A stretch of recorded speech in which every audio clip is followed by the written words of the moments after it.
Всем салют, я думаю все из вас любят, когда в НХЛ, да и в той же КХЛ появляется молодой или уже не совсем, но талант. Как-то хочется за него болеть, ведь нам всегда нужны свежие эмоции, вот и у меня так. Мне хочется сделать серию видео про самых классных новичков текущего сезона НХЛ, которые к тому же на полном серьезе будут бороться за Calder Trophy. Про двух, наверное, самых хайповых видео уже есть на этом канале, это Матвей Мечков и Маклин Селебрини. Ссылка в правом верхнем углу и в описании, обязательно посмотрите. А сегодня хочется поговорить про Лейна Хадсона. Да, это тот самый защитник, что за 56 матчей набрал 41 очко. И это в его первом сезоне в НХЛ. Вы на канале Где Маклюшка Чувак, сегодня вы узнаете, как Лейн Хадсон попал в НХЛ, почему на драфте НХЛ не выбрали его даже в топ-50, а главное, как защитник ростом 175 см и весом 70 кг покорил НХЛ. Поехали! Лейн Хадсон родился 14 февраля 2004 года в небольшом городе Холланд, штат Мичиган. Лейн с самого детства рос в атмосфере хоккея. Его отец Роберт Хадсон играл на любительском уровне и вдохновил сына встать на коньки. Семья Хадсонов была хоккейной до мозга костей. Старший брат Квин уже делает карьеру в NCAA, а младший брат Коул был выбран на драфте НХЛ. Детство Лейна прошло в пригороде Чикаго. С ранних лет он отличался усидчивостью и страстью к хоккею. Его кумиром был Патрик Кейн, стиль игры которого заметно повлиял на Хадсона.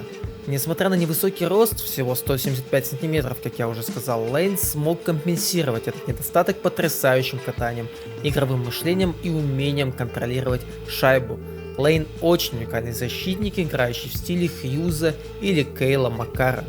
Еще до драфта Хадсон выступал за команду в США в программе развития национальной сборной в лиге USHL. В сезоне 21-22 он набрал впечатляющие 32 очка за 27 матчей. Эти показатели выделяли его как одного из самых перспективных защитников своего поколения.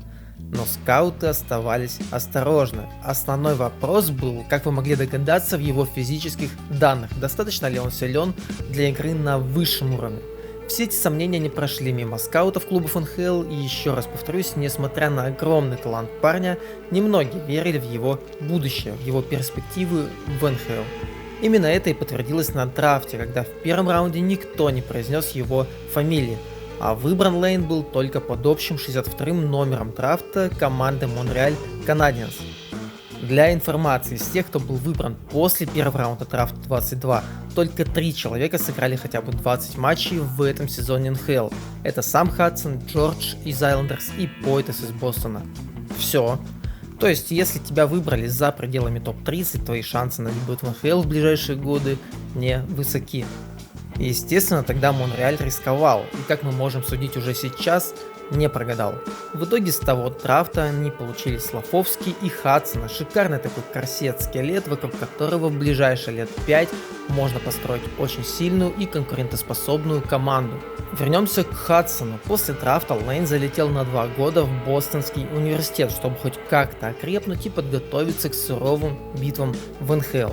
В дебютном сезоне 22-23 Хадсон сыграл 39 матчей, забросил 15 шайб и отдал 33 голевых передачи. Фантастическое катание выгодно выделяло Лейна на фоне других ребят во всей лиге. Следующий сезон только подтвердил слова, сказанные ранее. Я бы добавил еще к ним стабильность, так как в этом сезоне 23-24 Лейн в 38 матчах забросил 15 шайб и отдал 34 голевых передачи. Статистика практически идентичная. Мало того, что в NCAA Хадсон забрал сразу несколько наград: сборная сезона, лучший защитник, участник матча всех звезд, а полный список наград у вас на экране. Так вот, в сезоне 23-24 Лейн успел дебютировать и в НХЛ, где за 2 матча он набрал 2 очка. Впечатляет, вы еще не видели сезон 24-25. В этом сезоне Лейн закрепился в составе Монреаля. За 56 матчей набрал 41 очко, включая 3 заброшенных шайбы и 38 голевых передач. Его скорость, видение площадки, умение начинать атаки сделали его важным элементом команды. Монреаль при нем в составе по-настоящему преобразился. Естественно, на показатель полезности Хадсона лучше не смотреть, он составляет минус 20. Более подробную статистику по текущему сезону вы видите у вас на экране. В 2024 году Лейн успел поиграть и за сборную США на молодежном чемпионате мира. Да еще как, в 7 матчах защитник набрал 6 очков, забрал золото и вошел в команду турнира. Чем он выделяется? Лейн Хадсон ломает все стереотипы о том, каким должен быть защитник в НХЛ. Ранее это сделали Кейл Макар и Квин Хьюз. Именно на них он похож больше всего. Чем он запомнился лично мне? Это взрывная скорость, техника, надежность при выходе из обороны, он почти не ошибается в начальной фазе атаки. Естественно, Лейн не без минусов. При игре без шайбы часто увлекается атакой, а в отборе против преимущественно стойких нападающих не так силен, хотя и классно играет клюшкой. Но вот физической мощи, конечно, ему не хватает.